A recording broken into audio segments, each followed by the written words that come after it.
safer world is possible, and together we can and will make it happen. Thank you.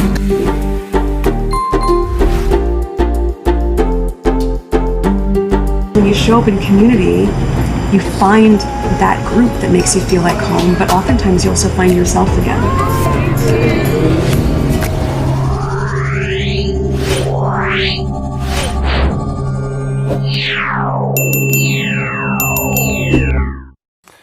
Now, that's probably the closest I'm going to come to really upsetting you today, if you are still labouring under the illusion that what happened on television yesterday was in any way significant or disgraceful or worthy of, you're going to think I'm exaggerating, worthy of coverage in the Daily Mail today that reaches page 22. I should have built up a bit of tension there, shouldn't I? What do you reckon? If you're wise enough never to open this rag, what page do you reckon it ends? The coverage ends. It begins on page 1. There are a couple of pages, so it's on page 2.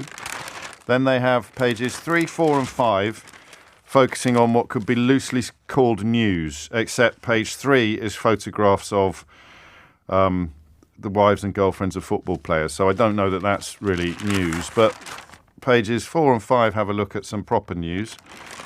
And then that's it. Then it hits page 6 to page 22 on some television programmes that were released yesterday, featuring Harry and Meghan explaining how the British media was desperate to destroy her. And there are 22 pages, give or take here, of the British media desperately trying to destroy her. I'm not sure, lads, that you're doing a brilliant job of proving her wrong. I'm no expert, nor are they. I'm no expert. But I'm not sure you're doing a brilliant job of proving them wrong when they say that the British media had a weird, warped and largely racist vendetta against Meghan Markle from pretty much the moment that she, I don't know what she did wrong initially, probably having a backstory. Was it having a success, having achieved something in life rather than just sitting around and waiting for the fella to pop the question? I do not know. Hello and a very warm welcome to Sussexful. I'm your host, Emma. And before we dive into today's video, don't forget to like, comment, and subscribe to Sussexful, your #1 channel for thoughtful conversations and uplifting stories surrounding Harry and Meghan, the Duke and Duchess of Sussex. Now let's get into today's discussion, because this one is truly something. James O'Brien, the brilliant host on LBC, has once again shown why he's one of the few media voices in Britain who isn't afraid to speak the truth. This time, he's taking on the Daily Mail after they launched yet another desperate attempt to tear down Meghan Markle. You know, it's almost unbelievable how obsessed certain parts of the British press remain with trying to destroy this woman. Meghan has spoken up time and time again about how the media twisted her words, invented stories, and attacked her character, all for clicks and sales. And instead of proving her wrong, the Daily Mail just keeps proving her right.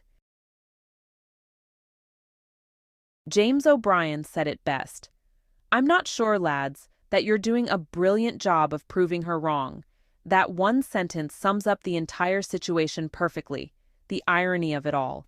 Here's a woman who simply wanted to live a peaceful life with her husband and children, and yet the media cannot seem to let her go." What's even more telling is how James highlighted the hypocrisy within the press. He pointed out how the media dedicated endless pages to attacking Meghan for trivial things. But where was that same outrage and energy when it came to far more serious royal scandals, like Prince Andrew's connections and accusations? The contrast is shocking, and James was brave enough to say what many are too scared to admit. Thank goodness for people like James O'Brien, people who can see through the noise, call out the injustice, and bring some integrity back into the conversation. It's honestly so refreshing to hear someone in British media say it as it is, that Meghan and Harry have been treated unfairly, and that the smear campaigns only reflect badly on those pushing them. And let's be honest, James isn't defending Meghan out of bias. He's defending basic decency. He's defending truth, fairness, and the right to live without being hounded by hate-driven tabloids. So today, we're going to watch and break down exactly what James said on his show, why it resonated with so many viewers, and how it exposes the wider problem with how Meghan has been portrayed. Stay tuned, because by the end of this video, you'll understand why voices like James O'Brien matter more than ever, and why it's time for the media to take a hard look at themselves instead of the woman they can't seem to stop talking about. All right, let's roll the clip. The ongoing battle between Meghan Sussex and the British media has been honestly exhausting to watch. The British media's relentless and often vicious attacks on Meghan, Duchess of Sussex, have been a source of intense controversy and criticism. As Meghan herself has called out the media's desperation to destroy her, prominent voices like radio host James O'Brien have stepped up to slam the Daily Mail and other outlets for their biased and hateful coverage. O'Brien rightly pointed out the irony of these media outlets' attempts to prove Meghan wrong, when their own actions only serve to validate her concerns about the toxicity of the British press. It is deeply troubling to see the stark contrast in how the media has treated Meghan versus other public figures, such as the lack of scrutiny surrounding the allegations against Prince Andrew. The battle between Meghan and the British media shows no signs of abating, underscoring the urgent need for greater accountability and ethical journalism in this country. The Daily Mail's attacks on Meghan Markle have just been relentless, haven't they? The Daily Mail has been relentless in its coverage of Meghan Markle, dedicating significant airtime and column inches to undermining and attacking the Duchess of Sussex. This incessant criticism has only served to validate Meghan's claim that the British media is desperate to destroy her. Respected journalist James O'Brien has rightly condemned the Daily Mail's efforts, noting that the paper's obsession with tearing down Meghan makes it difficult to take their reporting seriously. Despite Meghan's valid concerns about the media's treatment of her, the Daily Mail seems determined to prove her right through its unrelenting and often vitriolic coverage. James O'Brien, the prominent British media personality, has once again stepped up to defend Meghan Markle and call out the hypocritical treatment she has faced from the media. O'Brien, known for his keen intellect and unwavering stance on social issues, has consistently pointed out the double standards and biases evident in the coverage of the Duchess of Sussex. He astutely notes the media's eagerness to, desperately try to destroy Meghan, despite her own clear and valid criticisms of their behavior. O'Brien's forthrightness in highlighting this hypocrisy is a refreshing voice of reason, reminding the public to look beyond the tabloid sensationalism and examine the deeper issues at play.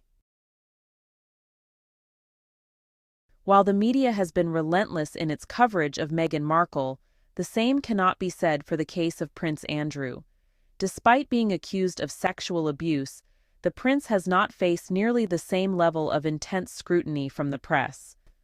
O'Brien astutely highlights this stark contrast, underscoring the double standard at play.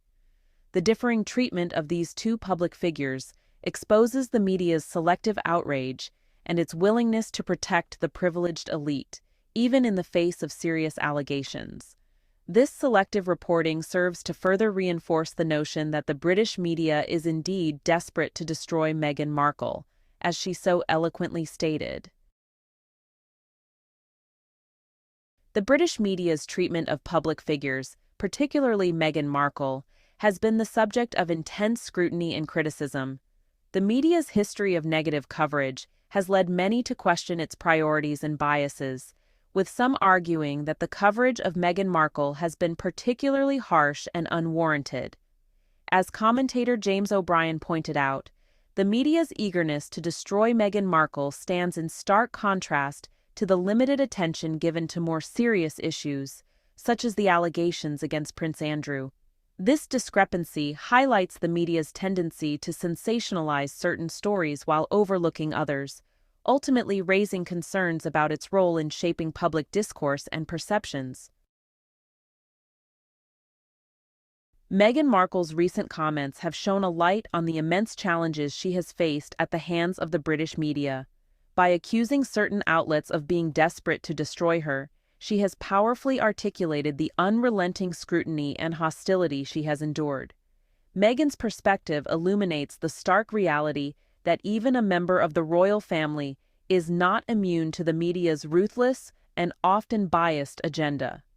Her willingness to speak out against these perceived attacks underscores the personal toll this ordeal has taken and serves as a sobering reminder of the damaging impact that unrestrained negative coverage can have on public figures. The coverage of Meghan Markle has undoubtedly fueled heated discussions about media bias and ethics. While the palace has remained silent, many have pointed out the stark contrast between the intense scrutiny faced by Meghan and the comparatively lenient treatment afforded to Prince Andrew, despite the far graver allegations against him. This discrepancy has only served to further highlight the complex and often troubling issues surrounding the British media's approach to public figures, raising important questions about the principles and motivations that guide their reporting. The ongoing saga between Meghan Markle and the British media has far-reaching societal implications that extend well beyond the gossip and scandal. This clash raises fundamental questions about the role and responsibilities of the media in a free society. The outcome of this contentious debate may have lasting effects on media practices, setting precedents that could shape how the press operates for years to come.